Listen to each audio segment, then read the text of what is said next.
Hi, I am Narasimha. Today a discussion about new labor laws in India. Indian government had introduced new labor laws in previous years. There are the more than 50 crore the workers in the organized and unorganized the sector of the country. A majority of these workers, around 90%, are in the unorganized sector. The centre has finalized the four codes related to wages, social security, industrial relation, and occupational safety. For ensuring the workers' right to minimum wages, the central government has amalgamated the four laws in the wage codes, 9 laws in the social security, 13 laws in the oc- occasional safety, occupational safety, 3 laws in the industrial the relation code. The benefit of these four labor codes will be available to workers of both organized and unorganized sectors. Now employs the provident fund, employs the pension scheme, and coverage of all types of the medical benefits under employees insurance will be available for available to all workers. And the first labor law code, right to minimum wages for the everyone. This is the first labor law, and guidelines from this four labor laws have been amalgamated into the minimum wages code. Due to this, for the first time, all the workers have got the right to minimum wages. A guarantee of minimum wages is available to 50 crores workers of organized and unorganized sectors. A review of the minimum wages is every 5 years. Guarantee of timely the payment of wages to all workers. Equal remuneration to male and the female workers. For the first time, around 40 crore workers of unorganized sector in the country have got this right. To remove the regional disparity in minimum wages, the provision of the floor wage has been introduced.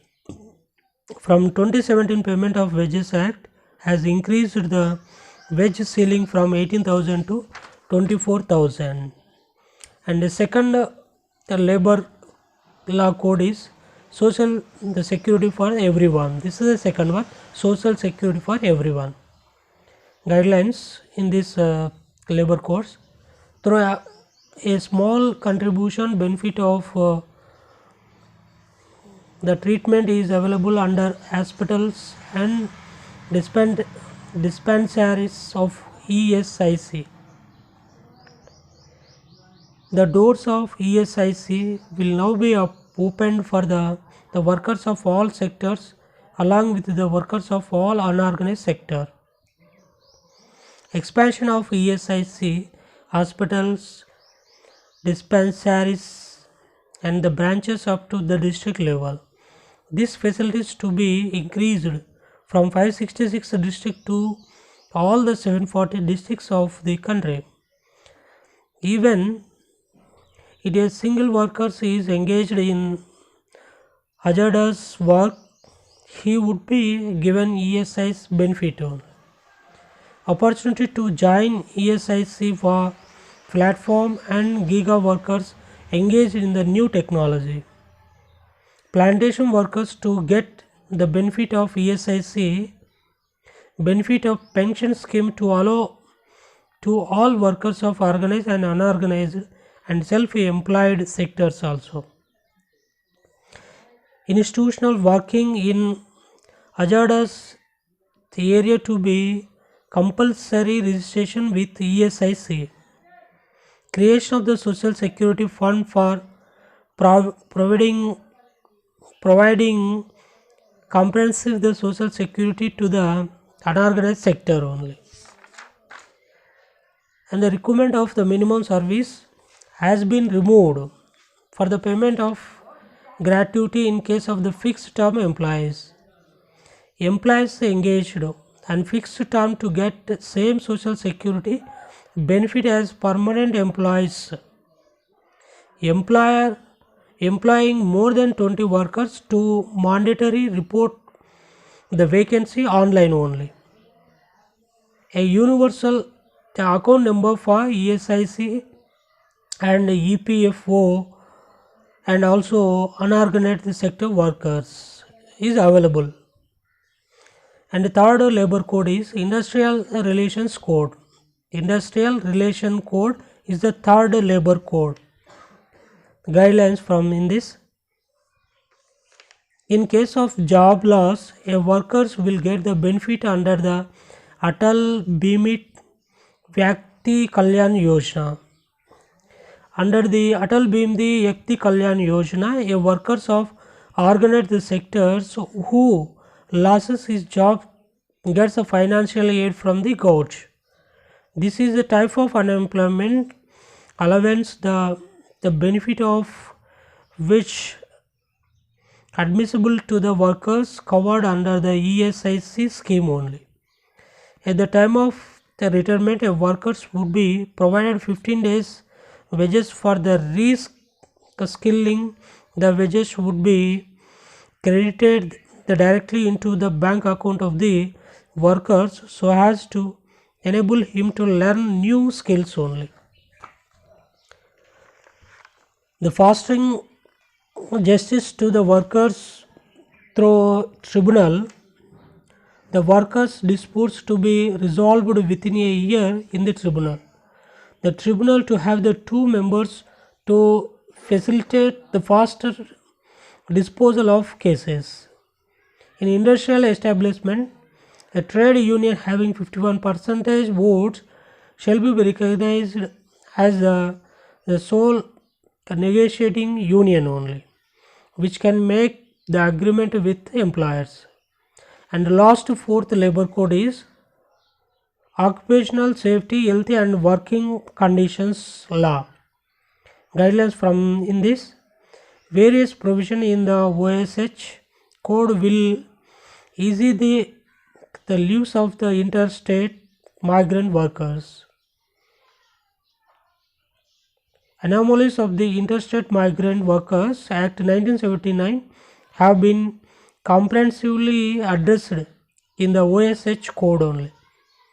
A provision has been made for the employers to provide the travelling allowance annually to an interstate migrant, the workers for the undertaking to and fro journey to the native place only. And the providing a appointment the letters to the workers have been made mandatory. Mandatory free annual health checkup of the workers to be provided by the employers. For a worker engaged in the building and other construction workers in one state and moving to other state, the benefit from the building and the other construction workers cess fund will be provided. Helpline facilities in every state for migrant employees workers. Instead of 240 days, now if a worker has worked 180 days, he shall be entitled for 1 day the leave for every 20 years of work done.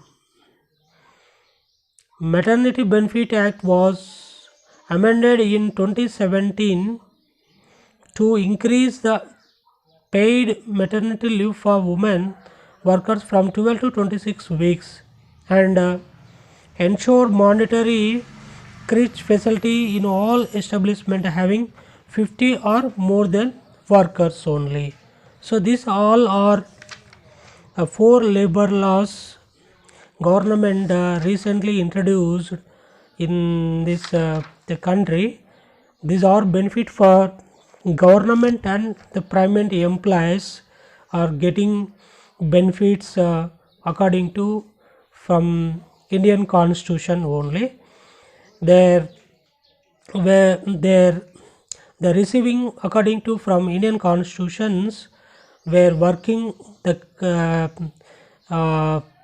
working levels from their administration purpose, salaries, pensions and increments and other alliance only getting from this new labor laws codes only. So the government employees are only 7% employees covered in government sector and 93% of employees covered in private sector. So 93% of employees are not uh, getting any specialties from this new labor laws in this the country. That is a major problem private employees facing in this countries only, are not getting any good compensation from their management sides, and also not getting any promotions and also not getting any extra allowance. PF is also not provided for private employees. So this is a major uh, problems are facing in private sector only. Government employees are not any problem facing in this country. All are all facilities getting from this labor according to this labor laws only. So I am Narasimha.